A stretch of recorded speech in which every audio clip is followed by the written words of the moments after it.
Hey everyone, it's Sean from Sean Dykes Woodwork, and in today's build I'm going to be focusing on part 2 of this project, and I'll be focusing on the shoe rack for this project. If you didn't see the first video, you can take a look at that on YouTube, and that talks about the coat rack that I made with the little flip down hooks.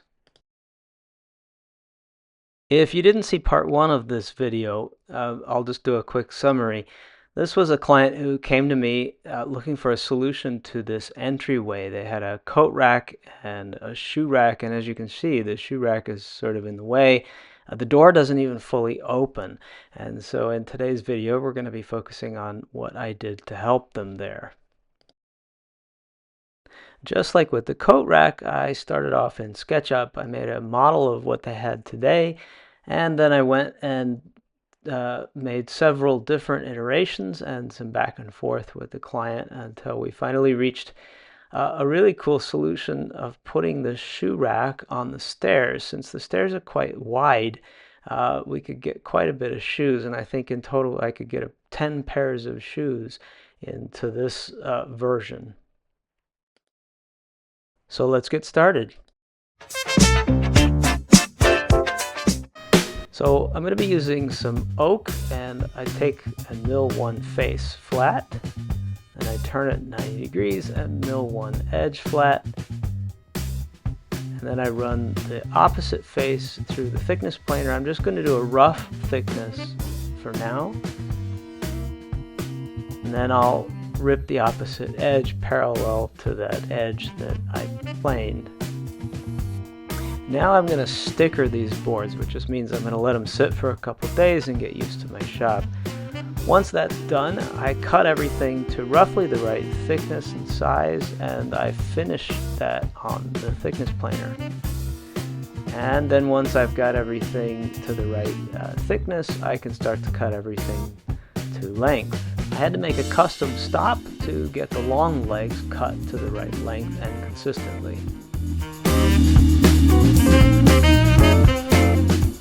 I'm going to go ahead and break all of the edges with a chamfering bit on my router table and a feather board and a push stick just to keep it safe. To chamfer the ends, I'm going to do that on my sled with the table saw at 45 degrees and a little stop block for so that I don't go too far. This oak has a few wormholes and some occlusions. I'm going to go ahead and just fill that up with some fast setting epoxy. At this point, I'm also going to sand all of the sides of all of the parts, and I'll do that in bulk here, as you can see.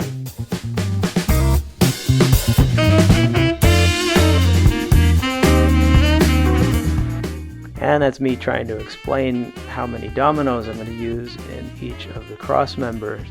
But my microphone wasn't working. So as you can see, I'm going to use dominoes in this project.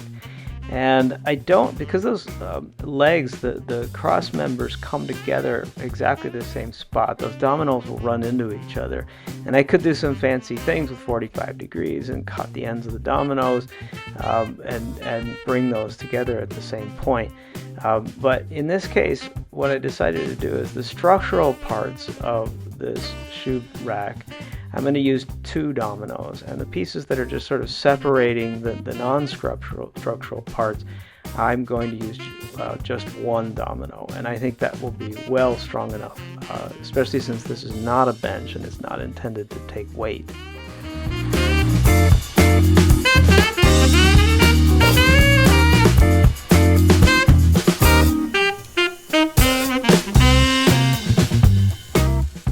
Since I've got the top part of this rack done, I'm going to go ahead and do a dry fit just to see if everything's coming together correctly. The long legs need adjustable feet, and this is so that I can have a little bit of adjustment when I go to install it. To do that, I use these threaded inserts, and I put it in with a little helper block there and a lot of wax just to get it to go in smoothly into that oak, and then I just drive it home. Before I assemble and glue this project up, I'm going to go ahead and apply 3 coats of shellac and wax, and this will save me a lot of time and hassle at the end of the project. I just stay away from those joints.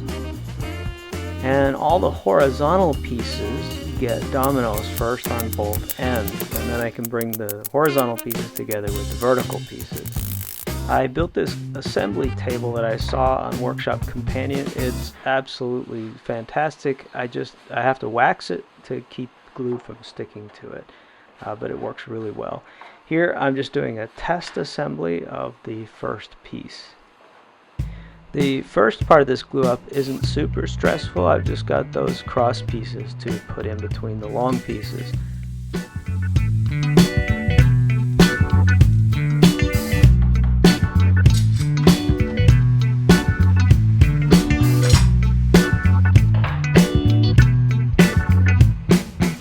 While that first part is drying, I'm going to go ahead and cut the top for this shoe rack, and I'm going to be resawing some pretty old oak, and it should be pretty interesting. So I think what I'm going to do is make that into a book match.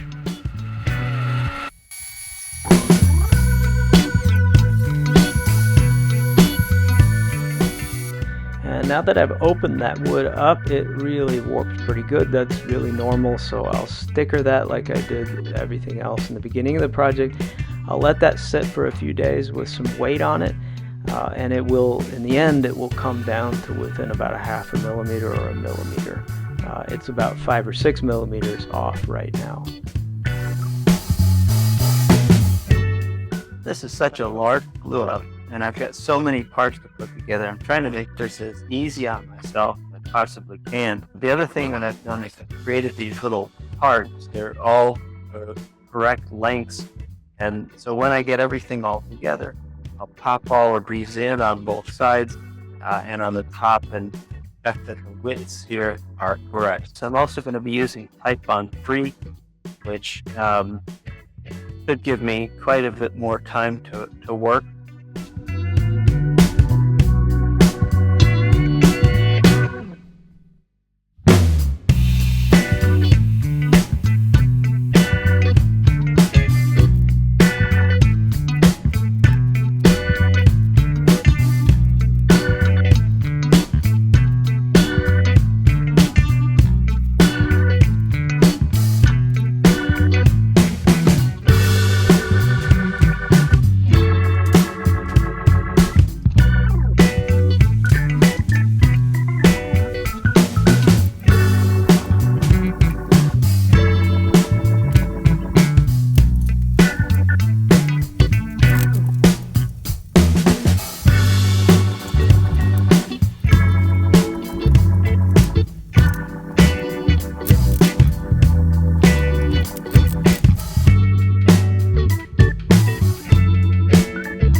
I think that book match turned out fantastic. Originally, we had talked about adding in a stripe of maple like I had done on the coat rack.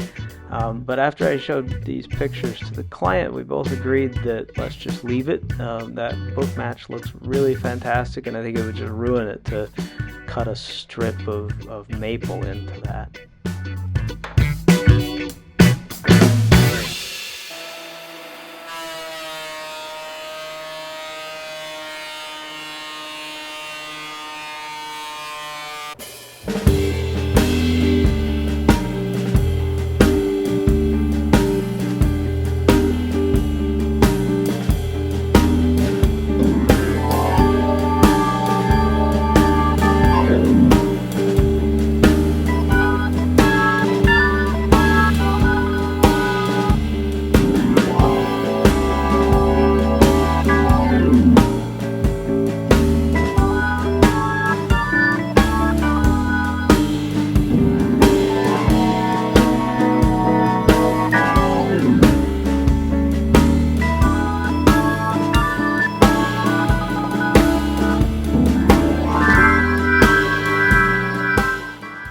Putting these figure eights in is really easy. Just got to drill down a little bit with a Forstner bit until that figure eight just sits inside the hole. All of the figure eights though need to be running parallel with the grain, so with expansion and contraction they can move back and forth. One thing that you have to do though is you have to break the corners. Since that's an offset hole, there's two little corners on either side. You have to break those corners off so that the figure eights can rotate all the way. And I had to use my drill extension to actually reach them through all of those slats, but it worked. And now ready for installation with shoes ready to go and a couple of plants, and the client was really happy with this. Sieht wirklich gut aus, ja. Da muss ich Stapelpflanzen rein. Aber das Foto ist.